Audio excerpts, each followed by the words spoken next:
और कल्पना करके देखना आप कि अगर आप जिसकी तैयारी कर रहे हैं उसमें अगर आपका नहीं होता है,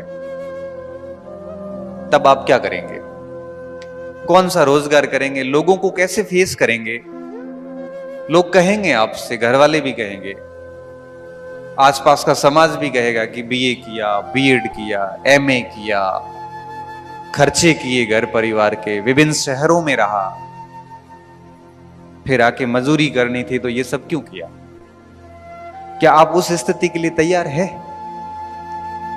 आप सोचिए कि आप अभी अध्यापक के सपने देख रहे हैं और आप अपनी गलतियों से अगर बाहर होते हैं, तो उसके बाद क्या आपसे मजदूरी होगी?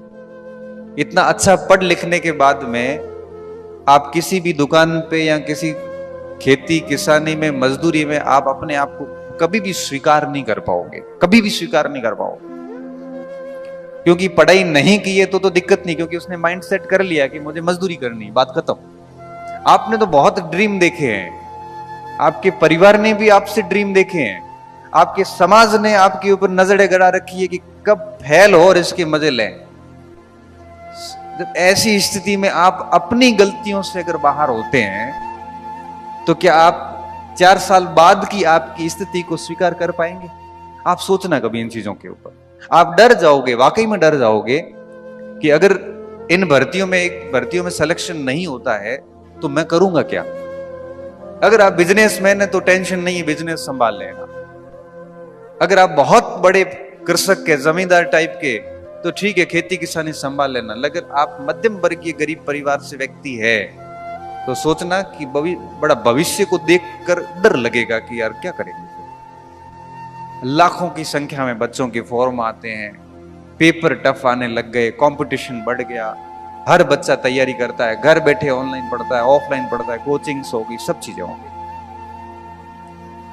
तो मैं सबसे पहली बात आपको ये समझाना चाह रहा हूं कि आपके पास में बहुत अधिक समय नहीं है, इसलिए ये मस्तिष्क में मत लाना कि और 1-2 ट्राई करते हैं, एक बार और कर लेंगे, अभी यूं ही कर लेते हैं। काम करना है तो लड़ाई आर पार की रखना, नहीं करना है तो छोड़ दो। 4-5 महीने रहे थे आरएस मेंस के, और गोविंद यार इतना सारा कैसे करेंगे, वैसे कैसे, तबीयत ठीक नहीं है। मैंने कहा तो जा जयपुर ही था। मैंने कहा केसरिया कर जाके, वाह। केसरिया करने का मतलब है कि वापस नहीं आना है, यहां तो पास होंगे, यहां कोई जॉब पकड़ लेंगे। आर और पार की लड़ाई होती है केसरिया करने का, तो समझते हो ना। युद्ध में जब सेना के अंदर राजा केसरिया करता था तो उसके बाद लड़ाई भी उस हिसाब की होती थी, फिर घंटे काउंट नहीं होते थे, फिर बस तलवार चलती थी, कितनी लाशें गिरी ये नहीं देखा जाता था। तो मैं स्टूडेंट को कहता हूं, जब इस कंपटीशन की लाइफ में आ गए हो तब ये आधी अधूरी पढ़ाई वाला ढोंग मत करना, फिर रखना केसरिया ही। अब कहानी को बहुत अच्छे से सुखद समापन करके ही घर जाएंगे। ऐसा नहीं है कि वहां सब फेल हो गया हूं। और इतना कंपटीशन है नहीं मार्केट में जितना आपको लग रहा है, क्योंकि पिछले 10 साल की विभिन्न भर्ती परीक्षाओं की आप कट ऑफ देखना, डाउन होती जा रही है।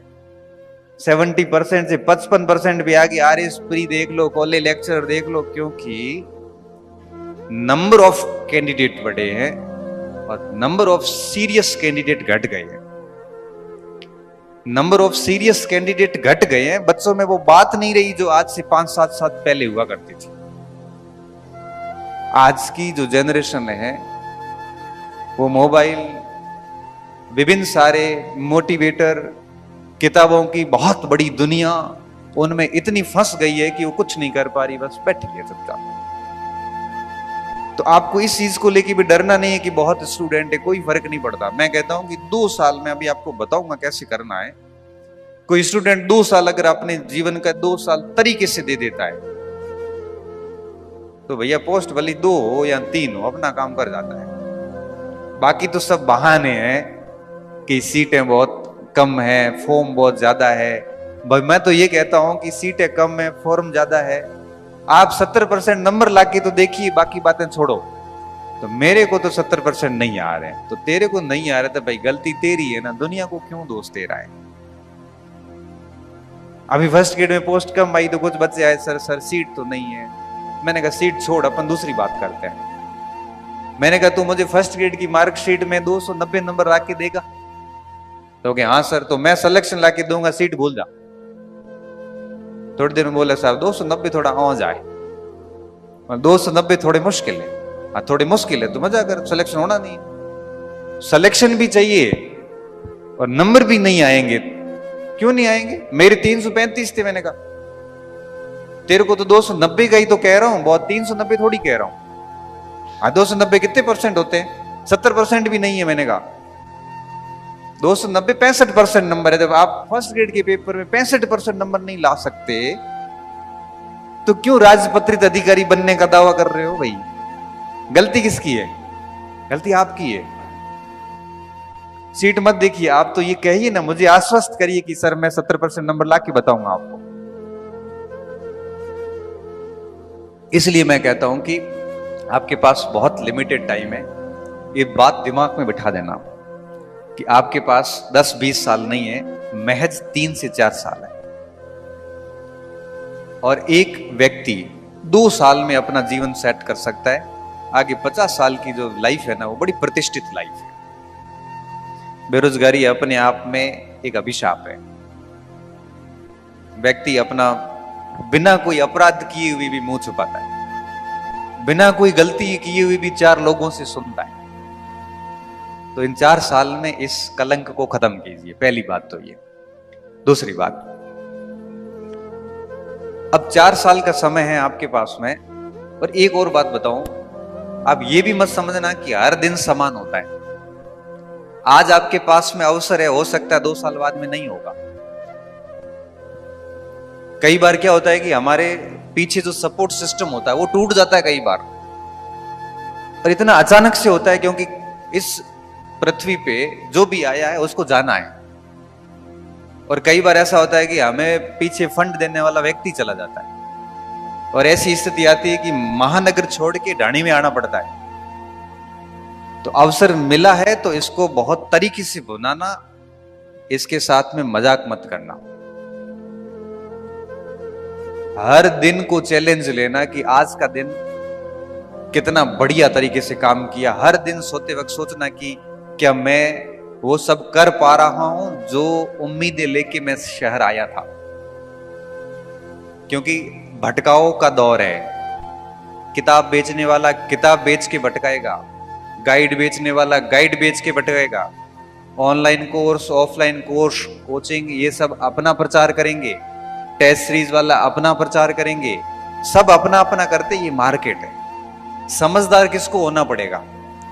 समझदार सिर्फ आपको होना पड़ेगा कि भटकना नहीं, अपने को लिमिटेड चुनना है कि ये करना है, बात खत्म। क्योंकि मैं इस खुद मार्केट में हूं, ऑनलाइन कोर्स मैं भी देता हूं, कोचिंग भी चलाता हूं, टेस्ट सीरीज भी है, लेकिन फिर भी बच्चों को कहता हूं कि लॉजिकल होइए, समझदार होकर डिसीजन लीजिए और काम कीजिए, तब जाके आप अपने समय का सदुपयोग कर पाओगे। अब जो मैं आपको कह रहा था ना कि भाई 2 वर्ष में कैसे कुछ किया जा सकता है, तो इस हेतु बहुत अधिक चुनौतियां नहीं है, सिर्फ 4-5 चीजें करनी होती है। सबसे पहली बात, सुबह से लेके रात जब आप सोते हो तब तक आपका पूरा शेड्यूल फिक्स होना चाहिए, किस समय क्या करना है। भाई मुझे सुबह, जैसे हम पढ़ते थे तो क्या था कि जैसे कई बार रात को नींद नहीं आ रही तो रात को बढ़िया पढ़ लिए, 2:30 बज गए, 3 बज गए, पढ़ लिए, पढ़ के थक गए, सो गए। सुबह थोड़ा लेट उठे, लेट उठने के बाद में फिर मुंह धोए, चाय वाय पी और फिर पढ़ना शुरू कर गए। भूख लगी, खाना पीना नाश्ता कुछ जो जुगाड़ हुआ किया, नींद आ रही थी, सो गए, उठे, फिर पढ़ने लग गए। शाम के समय थोड़ा स्टेडियम घूम के आए, वापस आए, फिर पढ़ने लग गए। जिंदगी में कोई फालतू समस्याएं पड़ी हुई नहीं, किसी भी प्रकार का कोई ऐसे एडिक्शन नहीं, नशे नहीं, कोई भी बहुत बड़ा ग्रुप नहीं। 5-6 लोग जीवन में पहले भी थे और बेरोजगारी में भी थे, आज भी वही लोग हमारे साथ हैं। रिश्ते नाते खत्म कर दिए, कोई किसी का नहीं है। सबसे पहले प्रहार करते हैं ये लोग फेल होने के बाद। 5 या 6 लोग रखते हैं जो ये हौसला देते हैं कि कोई बात नहीं, हम कर लेंगे, तू टेंशन मत ले। और ईश्वर की दया से मेरे जितने भी दोस्त से सारे बढ़िया जगहों पे सारे अधिकारी हैं। तो 5-6 लोगों का ग्रुप रखा, सुबह से शाम तक खुद को बिजी रखा, फालतू लफड़ों से दूर रखो और सिर्फ सरल जीवन जियो और सिर्फ काम पे ध्यान दो। आपके 2 ही मित्र होने चाहिए, किताबें, टेबल किताबें और खेल का मैदान। खेलने थोड़ा कूदने एक्टिविटी थोड़ा किया करो, भले किसी जगह जाके सड़क पे ही 2-5 किलोमीटर थोड़े घूम लिए 15-20 मिनट, क्योंकि कई बार थोड़ा घूमने से भी अच्छे विचार दिमाग में आते हैं। भाई 10 लोगों से बिना फालतू बात करने की बजाय 15 मिनट रोड पे टहलना ज्यादा अच्छा है। आज की तारीख में मैं बताऊं, मेरा कोई सर्वे नहीं है, लेकिन 100 में से 90% लोग आपको भटकाने वाले और नेगेटिव टाइप के लोग हैं। आपने कह दिया ना कि मैं प्रोफेसर की तैयारी कर रहा हूं, तो सीधा यही कहेगा कि प्रोफेसर छोड़, 4th ग्रेड की भर्ती आई। अरे भाई, टच कर गई ना बात। ये सबके साथ हुआ है। अरे 2 साल से हिस्ट्री पढ़ रहे हैं, तरीके से पढ़ रहे हैं, सर आपके नोट्स पढ़ लिए, 5-5 बार टेस्ट दिया है, अब सर डर लग रहा है। तो डर लगने के बाद वो अपने साथियों के पास जाता हो कि 52,000 ज्यादा बढ़िया है। कहां प्रोफेसर, कहां 4th ग्रेड, इतना गेट पे आया हुआ, क्यों भाई रास्ता बदल रहा है? वो भी उसके कहने पे जो खुद संघर्ष कर रहा है। भाई अवशेष बच जाए, उससे पहले जो शेष है उसको विशेष करिए। बाद में अवशेष ही बचने, बाद में कुछ नहीं होना, अभी एनर्जी आप में। अरे बड़े प्रोफेसर की शानदार तैयारी चल रही थी, उस समय किसी ने दिमाग में बात डाल दी 4th ग्रेड, अब वो दिमाग में बैठा 4th ग्रेड। अगर आप इस तरह से अपने पास में ऐसे लोग रखेंगे तो निश्चित तौर पे वो आपको कभी अच्छी तैयारी करने नहीं देंगे। वो हमेशा फिर आप जैसे ही कुछ अच्छा करने की कोशिश करोगे पास में आके बैठ जाएगा। बहुत औंजो काम है, कंपटीशन बहुत टफ है। 20 जनों को तो मैं जानता हूं जो बहुत इंटेलिजेंट है, 19 ही पोस्ट है।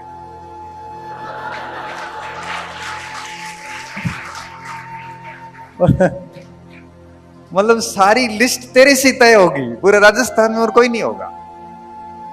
और इतना झूठ व्यक्ति इतना कॉन्फिडेंस से बोलता है, आपको लगता है कि दुनिया में इससे सच्चा व्यक्ति कोई नहीं, बहुत गंभीर आदमी।